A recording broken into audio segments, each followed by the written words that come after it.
Magandang araw mga kaibigan. Bigyan natin ng opinion, reaction ngayon itong post ni Senator Amy R. Marcos. May naunang statement ni Congressman Sandro Marcos na binabatikos niya yung pasabog ni Senator Amy.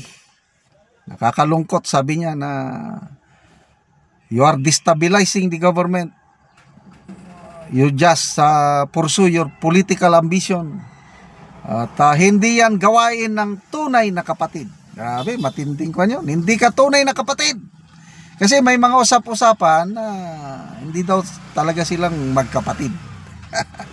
Haka-haka lang yan Ito ngayon ang sagot ni Senator Amy. Gustong paingayin ni Sandro ang usap-usapang hindi ako tunay na kapatid.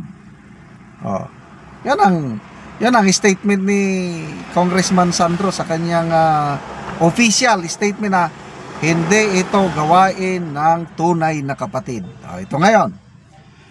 Isa lamang ang solusyon, sabi ni Senator Amy.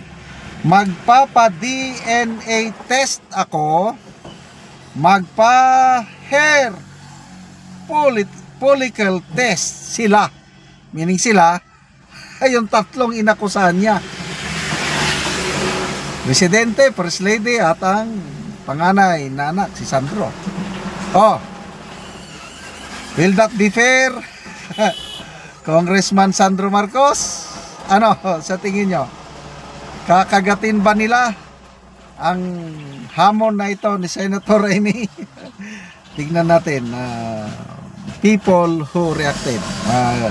Gumaganda ang teleserye. 46,000 ang nag-react, 18,000 nag-like. Love. Gusto nila itong kay Senator Amy. Like. Love pala, 9,800 nag-love, 18,000 like. So, ito.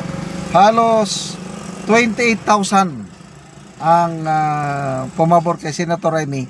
16,000 ang tumatawa. I don't know sinong tinatawanan, Sandro Marcos ba o si Senator Amy. Yung iba-iba ng kana. Okay, so ang galing Comments. Kabosor, mas pinapaniwalaan namin ang sinabi ni Amy na ate niya kaysa sa mga di niya kamag-anak tulad ni Gadon na 8-8. Hindi ko alam kung anong sinabi ni Gadon. Alex, aray ko. Greg Largo, yan, takot yan sila, Senador. This will solve the issue once and for all.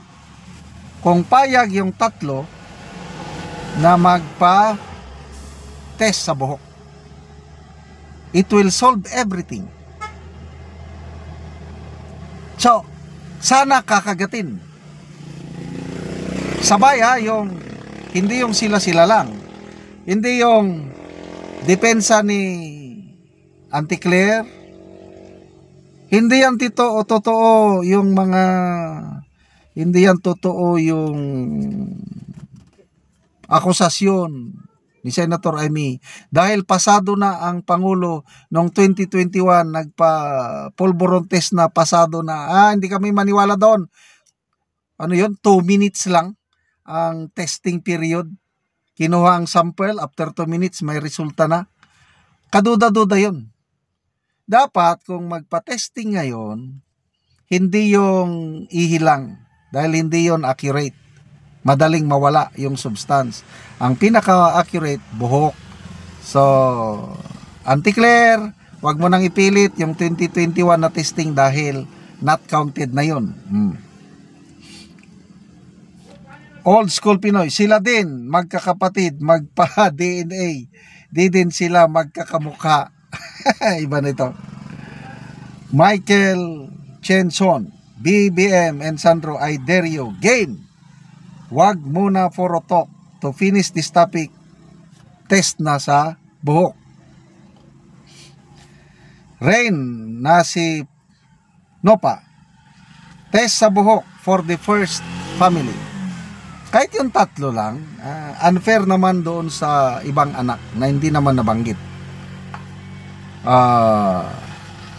Sabi ni Senator Amy, nagalit siya nung itong si First Lady Lisa at Sandro inoferan ng pulburon ang kanyang anak, mga anak, I don't know kung sino sa mga anak. Pinabulaanan naman ni Congressman Sandro na hindi yun totoo. So ano kaya kung magsalita ang mga anak ni Senator Amy? Sasabihin in public na yes, inoferan ako. Patay sila. So, ito ngayon sinasabi ni Senator Amy, confirmation sa pahayag noon ni Cathy Binag, nung last year ba yun, nung nagsalita si Cathy Binag, na pumunta siya sa palasyo, hindi siya kilala. You like? Gusto mo? Sinong nag-offer sa kanya? Ang First Lady. So yan ang aligasyon ni Cathy Binag na wala naman silang ginawa. Tahimik lang.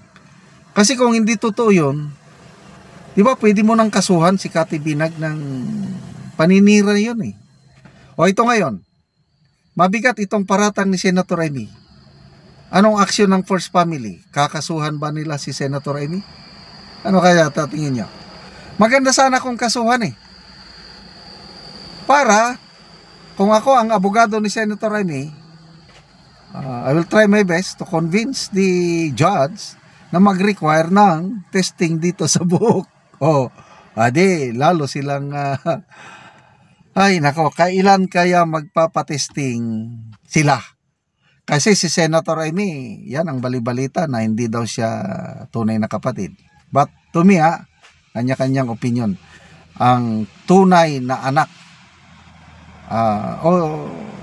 yung tunay na nagmana sa values ni Marcos Sr. ay itong si Manang Amy. Talino at sa kagawa. Pinakamatalino si Senator Amy. May na-publish ng post, I believe it's true na cum laude si Manang Amy sa UP College of Law. Mag-classmate sila ni Attorney Bing Guansen, kaya very close silang dalawa. Okay, sana kagatin ng First Family ang hamon ni Senator Amy.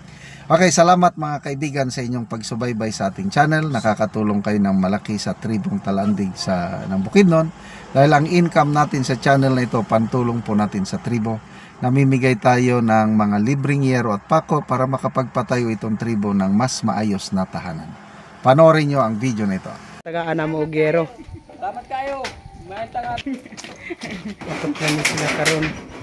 O karon mao na ni ang itsura sa atop sa natagaan na mo og yero. So mga dagko na gid kayo ang buslot. So kuan na gid kayo. Ang ulan, kung mag-ulan, luoy gid sila tungod sa kadako na sa buslot sa ilang atop. O karon natin pila na ni katuig ang inyong balay nga inani na ang itsura sa kadako sa buslot. Pila na siya katuig? 7 na katuig. 7 na gid katuig. So nga naman nga sa 7 ka tuig wala gid mo nakapuli og atop nga dagko na mo kayong buslot. Wala mi budget. Panahon karon kalisod og budget. Sa kalisod sa panahon karon wala mo na budget nga para gid sa inyong pangatop. So karon natagaan na mo mag-atop na mo karon. Makatop na mi karon. Oo. Dagang salamat sa nagatag og sen.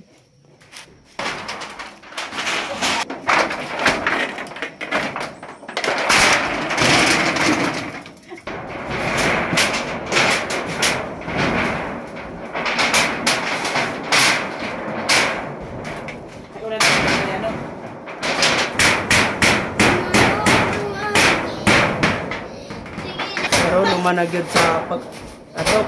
So maayo na gyud nga tan-awon. So nindot na gyud kayo ang atop. So dili na pareha ganina nga kuan na siya kanang buslot. Salamat kayo sa panahon nga natagan mi og sen. So sa nagatag ni nga salamat kay panahon na magpadayon ni nga try ni nga tabang sa mua. Salamat kayo. Salamat kayo. So, may natingalan ko.